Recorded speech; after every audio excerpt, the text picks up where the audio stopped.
Welcome, everyone, to the Ecopsychology Café. This is a virtual forum for folks interested in ecopsychology and ecotherapy to discuss the relevant topics of our time. Hello, my name is Carol Koziel, and I'm standing on the lands of the Mi'kmaq First Nations in Cape Breton, Nova Scotia. I am the founder of the Canadian Ecopsychology Network, the host of this series. Monica Dragos and I co-created this new program. Today, I'll be in conversation with Carolyn Baker about her new book, Undaunted, Living Fiercely into Climate Meltdown in an Authoritarian World. But before we start, I'd like to suggest to those that are watching this later that you may want to pause at this point to ground yourself, because this is a difficult topic and building some capacity through meditation or nature-based visualization may help. Carolyn Baker, PhD, was a psychotherapist in private practice for 17 years and a professor of psychology and history for 10. She is the author of 13 books, including Navigating the Coming Chaos, Sacred Demise, Collapsing Consciously, Dark Gold, The Human Shadow, and Love in the Age of Ecological Apocalypse. She has co-authored 4 books with Andrew Harvey. Carolyn publishes a subscription-based daily news digest, which is a collection of stories and inspiration focusing on the global crisis and options for navigating disruptive times. Carolyn offers life coaching in Boulder, Colorado, and worldwide for people who want help dealing with the unprecedented challenges of our time. Welcome, Carolyn. Is there anything else you'd like to share with our viewers before we get started? Yeah, I'm speaking to you from Boulder, Colorado, which is the land of the Ute people, and very grateful to be here today. Wonderful. So Carolyn, for 15 years, you have been writing, coaching, and speaking about climate chaos. How do you stay motivated, grounded to continue this work? And what was the genesis of the book Undaunted? Well, thank you for that question. You know, I'm a fan of one of your Canadian neighbors, Stephen Jenkinson. And I really gravitate to a quote that he made a few years ago in one of his books. He said, "We're facing really disruptive times. We can see that as an affliction or as an assignment." And I was so struck by that quote. And I didn't discover it until after I had written Undaunted, but actually that was the place from which I was coming when I wrote Undaunted. Because yes, I have been doing this work for about 15 years, a little bit longer. And I was really coming to a place in 2020, as we were navigating the pandemic, in which I was realizing that we are truly in this for the long haul.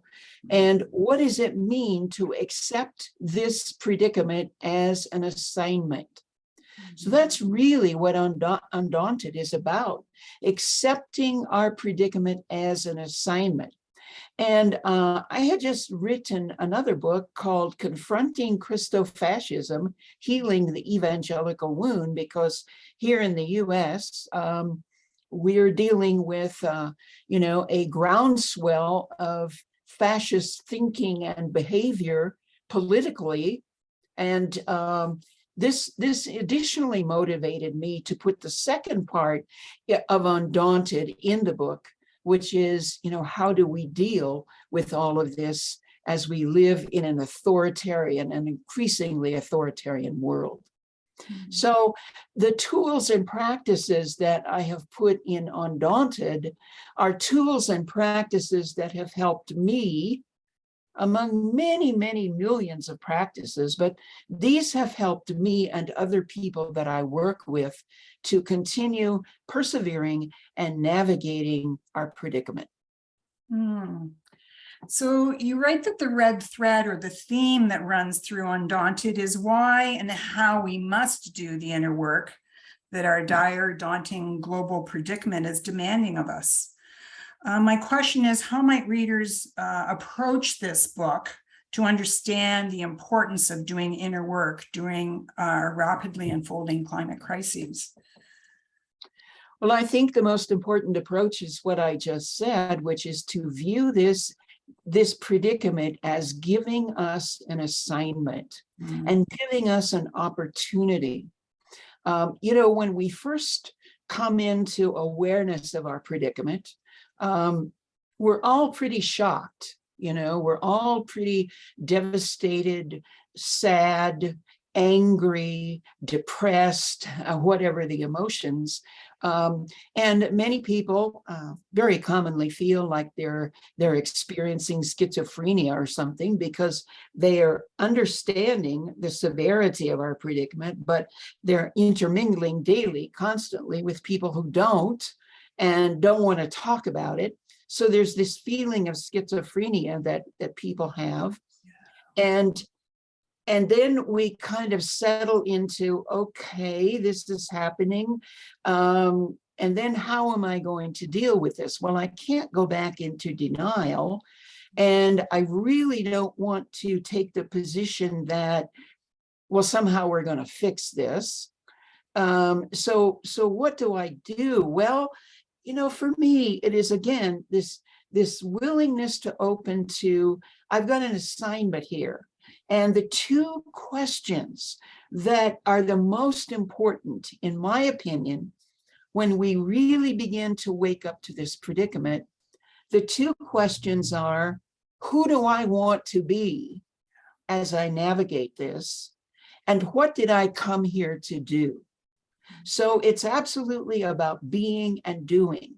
And that's pretty much what all of my work is focused on, is who do I want to be? And what practices do I need to engage with in order to be who I want to be? And then what did I come here to do? And how do I use those practices in the real world? That makes me think of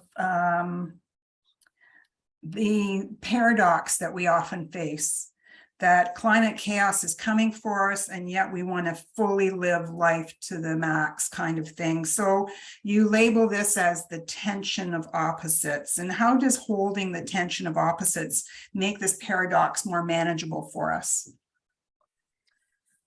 Well, unfortunately, we live in a culture that demands that we have to settle for one thing or another. It's either this way or it's that way. And this is a very infantile perception of the world, because more ancient traditions understand that it's really both and. And Carl Jung, who's, one of my great mentors, talked about holding the tension of the opposites. So on the one hand, you've got all of this severity of our predicament, all of this terrifying reality. And on the other hand, there are the lives that we live, the people that we love, the land that we love, all that we hold dear, our creativity, the nature that is around us, the beauty that is around us. And so it's about practicing holding, on the one hand, these climate realities, these horrifying predicaments and predictions and scientific realities. And on the other hand, day to day, right now, wow, I am looking into the eyes of my blessed dog or beloved animal and allowing that love between us to fill me with joy. Or, wow, I am being held here in the arms of my beloved partner, or I'm holding in my arms a beloved child or grandchild. or I am walking now out in nature and it's beautiful and the breezes are blowing gently. The colors are amazing. The smell is tantalizing. And here I am, knowing also that this may not last for long. This could actually be the last time I take a walk in nature, because I too, like my beautiful nature, I'm experiencing impermanence. Everything is impermanent. And so I walk through life savoring and cherishing the love, the beauty, and the joy, and also knowing that it's ending, both personally and planetarily. Is this basically, I think I'm hearing your rationale behind becoming a student of endings? Mm-hmm. Yeah, exactly. Becoming a student of ending in my own life, because no matter how young or old we are, we're all facing death. That's inevitable. And so how do I become a student of that? How do I become, again, there's an assignment. How do I become a student, a participant in responding to the assignment? Who do I want to be? And what did I come here to do? One of our readers wrote in specifically about deep adaptation, and I know you acknowledge, and you've been doing this work, you've been weaving it in, and the concepts of resilience, relinquishment, and restoration. And so the audience member asked specifically how to engage people in a group to discuss adaptation or climate chaos, for that matter. Well, I love the timing of this question, because tomorrow my colleague Eric Garza, who is from the Quillwood Institute, and I are going to offer a free webinar online, and another one the following Thursday, a free webinar online on the Undaunted book. And that is a prelude to a longer term study group and discussion group. And it is very much about deep adaptation and those 4 principles of deep adaptation that you just mentioned. So if you want to attend this free webinar, please go to my website, carolynbaker.net, and right there on the homepage, you can register for it for free and learn more about the ongoing study discussion group. Certainly, you can invite your friends in deep adaptation to possibly join that group or create their own group around the book, because the book is so compatible with the principles of deep adaptation. I've been involved with DEA for several years and absolutely support its mission. So for people that might not be as literate in, like the general public or friends and family, I think you shared the story about just start with the weather. Can you expand on how that might be a good place to start talking about some of these things? I think that's in the chapter on they don't know what I know, something like that. I wrote that chapter because I've encountered so many folks who are awake to climate chaos and become very frustrated because they can't talk about what they know with other people. And often when they try, the other people say, I don't want to hear about this. Oh, that's such a bummer. That's such a downer. Let's talk about something else. And so maybe instead of going on a mission to proselytize everybody to become awake to our predicament, we just kind of start talking about the weather. And maybe that leads into an opportunity to ask if anyone has noticed that the weather is a little weird, or maybe you're just coming off of the aftermath of some weather event and there's a big natural disaster in the news. That might be an opening to begin to talk about climate chaos.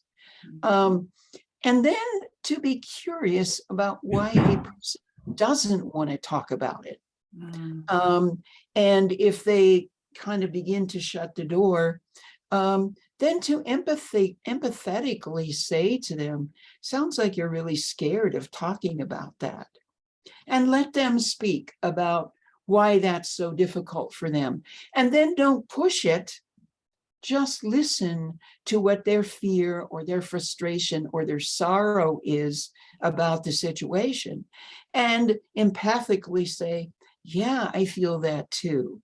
That is a much, I think, more productive way to discuss the issue than trying to proselytize and trying to, quote unquote, get people to wake up, which doesn't work. No, it doesn't. You do also write about the concept of titrating wokeness. Yeah, titrating just means taking it a step at a time. And I work with a lot of people who come to me and they're frantic because they've just awakened to how severe the predicament is. And they can very easily get overwhelmed and very easily be tempted to run back into denial. Although they usually don't, because they've kind of learned too much, but they can be tempted to do that. And they can feel like absolutely hopeless because, wow, I can't go back into denial, but what do I do? And my wife, my husband, my children, they don't want to talk about it. Oh my God. And so we need to really be very merciful with ourselves in terms of the amount of information that we take in. And I would say, as much as possible, balance that information with support. If you're not talking to me as a coach or a therapist about how to deal with this, get yourself involved in a deep adaptation group or an ecopsychology group of some sort, or a local group of just friends who are able to talk about this, because you need that support along with the information. Yeah. Your book really lends itself quite nicely to a book club. At the end of each chapter, you've got some wonderful inquiries. This isn't a one and done book. I've read it 3 times and I keep referencing it. It's not read it once and throw it in my pile, So, well, I'd like to say something about that, Carol, because in this culture, we're taught one and done. Yeah. And you get a book and you read it, and you go, okay, I got all the information that's in there. Okay, on to the next one. Obviously, as you said, Undaunted is not that kind of book. This is a manual. And at the end of each chapter are these practices. And I really encourage people to slow down with this book and engage with the practices over a period of time and see how it affects you, see how it inspires you and changes you and takes you deeper into this assignment of who do I want to be and what did I come here to do? Right. Perfect. So changing gears a little bit, we'll go into the spicy second half of the book about how do we persevere in an authoritarian world? And considering the rise of authoritarian regimes globally, could you just summarize some of your thoughts with respect to living fiercely into climate meltdown? Well, let's go back to the definition of fierce. I've had some people say to me, fiercely, oh, that sounds angry. No, that's not what it means. It means to live passionately, to demand excellence, to live inclusively, honestly, and authentically. And, I put in the subtitle, living into, not away from or in spite of, but to live into, knowing that our future and the future of the planet is likely to be very daunting, and yet intentionally choosing to live passionately into a scenario that's unprecedented and terrifying for human beings. And so we have to take really good care of ourselves as we become undaunted. And we have to be aware that there is this global tendency right now to go toward authoritarian thinking and behaving on the part of governments and politicians. And we must resist those regimes as intentionally as we possibly can.